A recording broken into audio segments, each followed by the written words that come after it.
This video is sponsored by SKILLSHARE and made possible by support on Patreon. Last year I made this Parsons table, and this year I'm going to make this table using similar materials but a completely different design. On last year's project, I made several mistakes and learned a lot along the way, and today I'm going to highlight those mistakes and show you how I address those issues on this table. Once again, I'll be using reclaimed barnwood that is likely 50 to 100 years old. So like before, this project starts at my favorite place, and that's Vintage Reclaimed Lumber here in Oklahoma City. I'm even picking through the same stacks of lumber that I got the wood for the tables last year. So why use this dusty old warped wood, you might ask? Because once you mill that wood down and see what's inside, nothing else compares to how beautiful it is. It's a struggle to work with, but I've learned some valuable lessons last summer, and I'll show you the results of that today. So I got the lumber back to my shop and let it acclimate a few days, but this wood is old and dry and should be pretty stable. For the round tabletop, I wanted it to be 52 inches across to fit my kitchens, so I jumped into SketchUp and figured out how long I needed to cut all these boards. This was an important step because I had just enough wood to build this table, so I had to get the most out of what I had.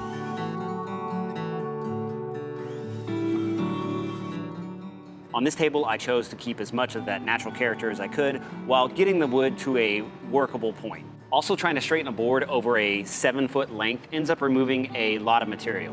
All of that is to say that last year I didn't get the boards as straight and true as they needed to be. This time I'm milling the lumber all the way to bare wood with a completely flat and square surface. Cutting these pieces the rough length before milling allows you to remove less material because the twist or the cupping in the boards will be less pronounced over a shorter distance. After running one edge and one face over the joiner, I pass the opposite sides through the planer to flatten the rest of them.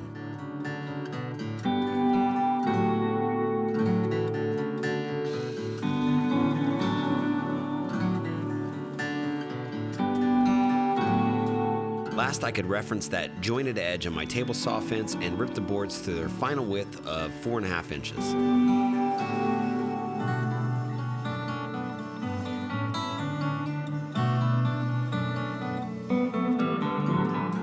To glue up this tabletop, I'm using my Festal domino. You don't need one to do a project like this, but it does help with alignment and strength. And that being said, I have no idea why they call the loose tenons dominoes. Another thing I had to consider was placement of the dominoes. I had to make sure that they were inset far enough so that I wouldn't cut into one while cutting out the circle.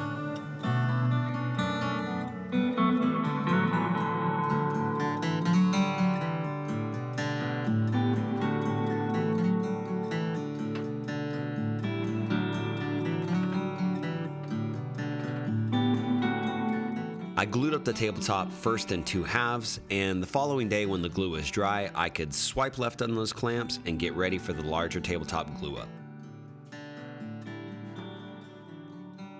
Again, I'm using dominoes, and another thing to consider is having clamps long enough to clamp this tabletop. I needed 55 inches of clearance, and my clamps had about 56 inches.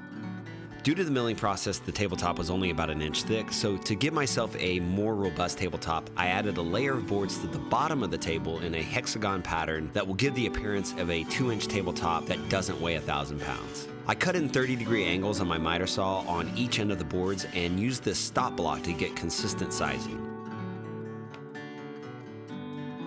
The hexagon joints weren't perfect since I used a miter saw, and as I put the ring together, I had to cut a few spacer wedges to close those gaps, and this actually worked really well.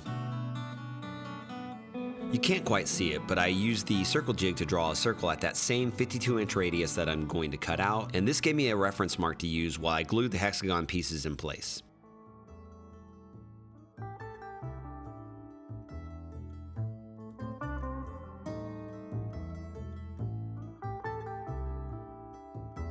Before routing out the tabletop with the circle jig, I had to add a riser block in the center of the table on the underside so the jig will be flush with the surface that I'm cutting. I used a 1/4 inch straight plunge bit here and started cutting out the round tabletop, and I did this in 4 passes, taking small bites each time.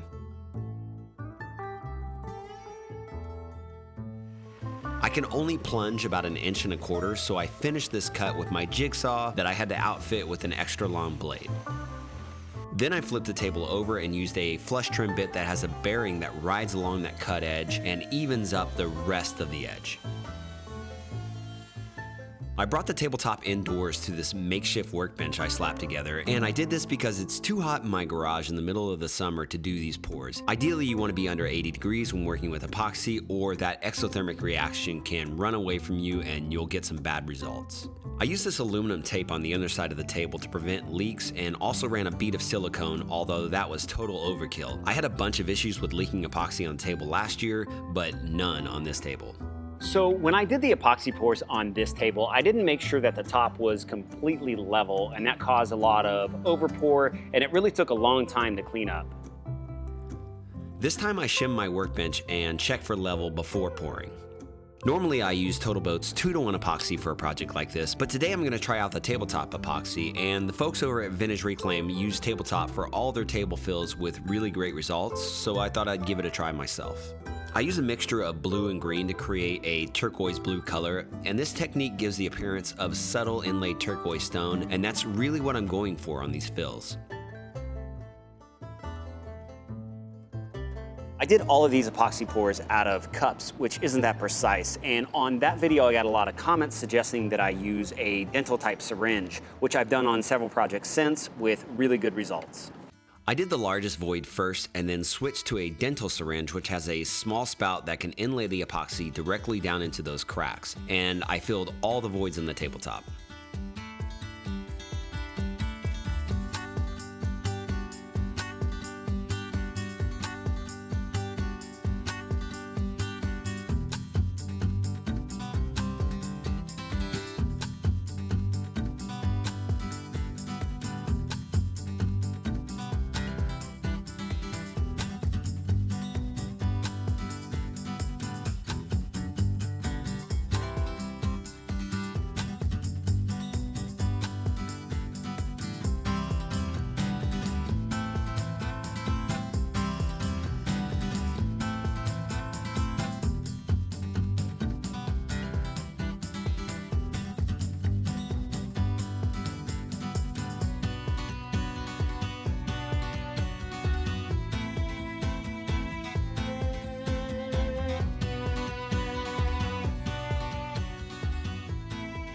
I came back with a heat gun to pop any surface bubbles in the epoxy and let the epoxy cure for a day. Once it was fully hardened, I used the heat gun again to soften the top layer of epoxy so I could scrape the excess away. And I avoided heating up the epoxy too much so as not to damage the epoxy that is inlaid into the table. And then I finished that up with an orbital sander to clean up anything that was left over. There was a crack on the edge of the table on the underside that I needed to address, so I flipped the table over and used some aluminum tape to create a little dam. I also elevated the opposite side to ensure the epoxy would only flow down into that crack.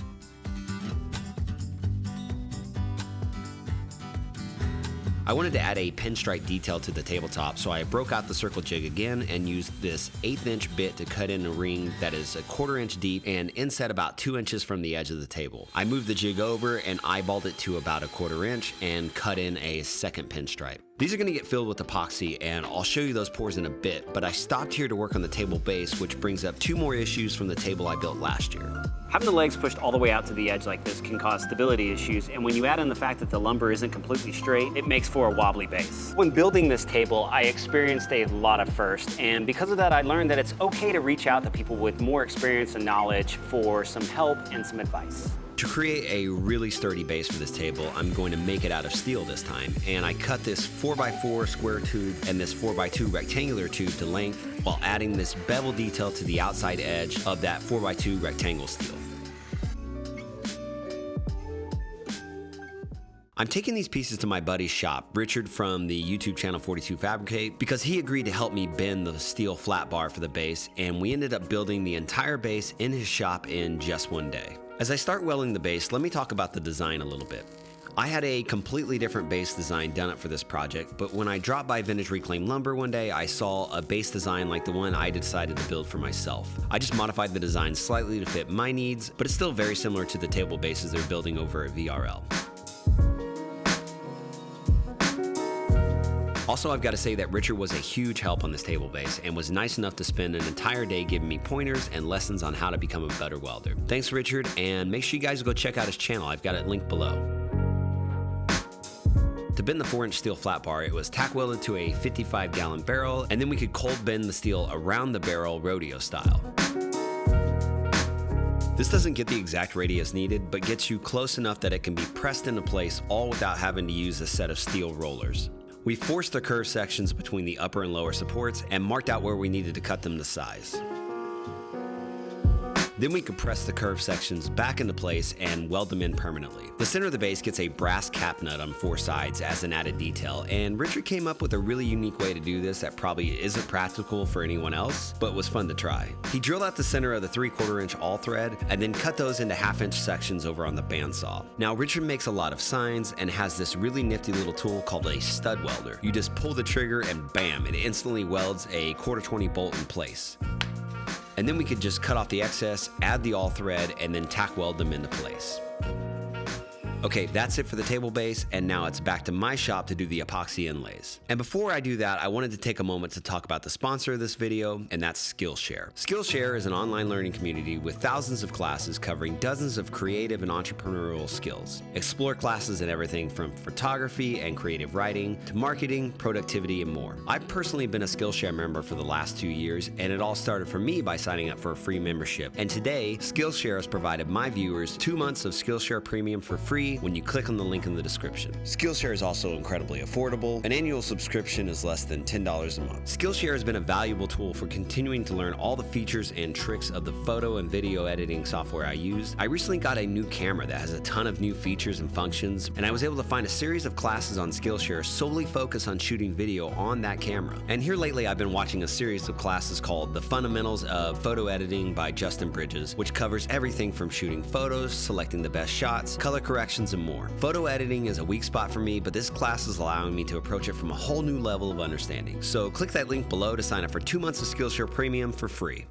Okay, back to the tabletop, and before I inlaid the epoxy, I had to address this one spot where I had some tear out while routing the grooves. I was able to glue in this one section, but the rest of the pieces were too jagged to use. I think it just adds to the character of the table, and it ended up looking almost purposeful. I mixed up another batch of tabletop epoxy and added a few different white pigments until I got the depth of color and brightness that I wanted. I'm using a larger syringe for these pours, and I'm inlaying the epoxy directly down into those grooves. So I know some of you folks may be concerned about wood movement with the way I glued on the hexagon boards on the underside. This wood is pretty old and dry and should be pretty stable at this point. Also, adding in the round grooves that are inlaid with epoxy will act as a brace to prevent excess expansion or contraction.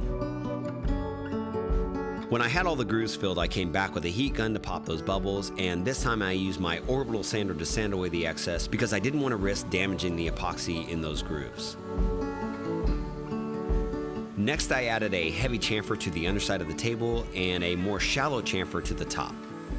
At this point, I was almost completely out of lumber I got from VRL, so I used a few strategically placed offcuts to act as attachment points and standoffs for the base to attach to that will allow it to appear like the table is 2 inches thick all the way through, but saving on any additional unneeded weight. I had to weld on the attachment tabs, and these were something that Richard cut out on his plasma CNC while I was at his shop.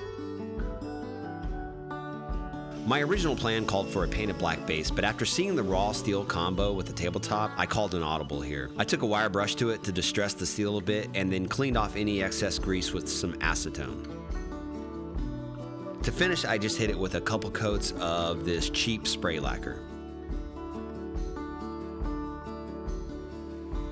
For the tabletop, I sanded it up to 220 grit, and I'm using this Odie's oil finish for the first time. This stuff is all natural and it smells really great, and while a jar of this isn't cheap, almost 50 bucks, it's probably one of the most cost-effective finishes I've used because a little goes such a long way. I worked the Odie's into the surface using a fine mesh Scotch-Brite pad, and you can see how it really pops that grain and detail while making the epoxy inlays just absolutely come to life. After letting it dry for about an hour, I buffed it to a nice shine. I brought the table back to VRL to get all my beauty shots, and here I attached the base to the top with 1.5-inch screws. I added the leveling feet to the threaded inserts that we added at Richard's shop.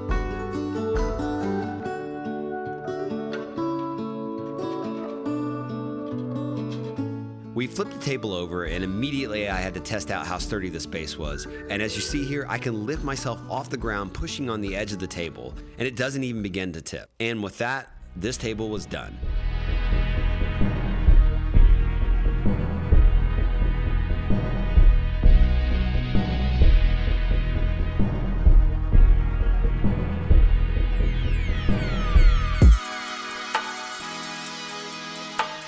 I think this is now my favorite piece I've ever made to date, and I'm so glad I get to keep it in my home this time around. I've learned so much since building those tables last year, and I just hope I can continue to improve my skills and get better as a maker. I want to say thanks to Vintage Reclaimed Lumber for supporting my channel and providing the beautiful materials I use to make this table. If you're in the Oklahoma City area, make sure to drop by and check them out.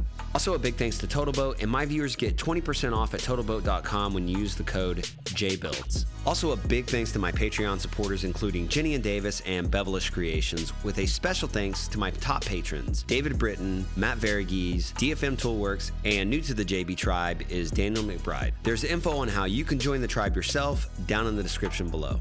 If you haven't seen the Parsons table build from last year, make sure to check out that video as well, and I have a playlist of resin and wood projects queued up for you right here. So thanks for checking this one out, and I'll see you back here next time.